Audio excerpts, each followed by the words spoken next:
నైపుణ్యాలు కలిగిన మానవ వనరుల కేంద్రంగా హైదరాబాద్ నగరానికి ఎంతో కాలంగా గుర్తింపుంది. 2 దశాబ్దాలుగా ఐటీని అందిపుచ్చుకొని 10 లక్షల మంది ప్రత్యక్షంగా ఉపాధి పొందుతున్నారు.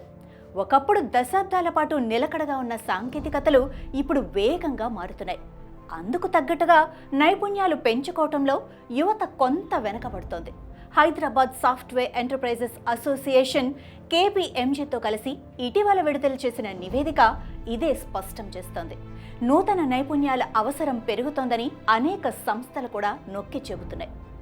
బిజినెస్ లీడర్లు వెల్లడించిన అభిప్రాయాల ప్రకారం క్లౌడ్ కంప్యూటింగ్, మిషన్ లెర్నింగ్ నైపుణ్యాలకు డిమాండ్ ఎక్కువగా ఉంది. అత్యధికంగా 62%తో రెగ్యులర్ టెక్ స్కిల్స్కు గిరాకీ బాగా ఉంది. విద్యా సంస్థలు, కార్పొరేట్ సంస్థలు, ప్రభుత్వం సంయుక్తంగా ఉద్యోగార్థుల్లో నైపుణ్యాల పెంపునకు శిక్షణ ఇస్తున్నాయి. ప్రత్యేకించి AI, ML, data analytics, cyber సెక్యూరిటీపై దృష్టి పెట్టాయి. అవకాశాలను అందిపుచ్చుకోవాలంటే కొత్తగా సాంకేతికతలపై పట్టు అవసరమని సూచిస్తున్నారు. Cloud computing, full stack development పరంగా మెరుగ్గా ఉన్నారు. AI, ML, అడ్వాన్స్డ్ అనలిటిక్స్ నైపుణ్యాలు ఉన్నవారికి డిమాండ్ పెరుగుతోంది.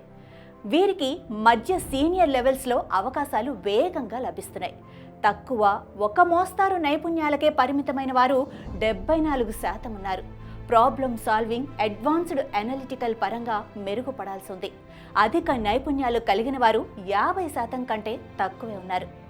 మొదటి ఉత్తమ 10 నైపుణ్యాలు చూసుకున్నట్లయితే data science, product development, cloud development, application development, automation architecture, AI, ML learning, data analytics and reporting, business intelligence, solution architecture.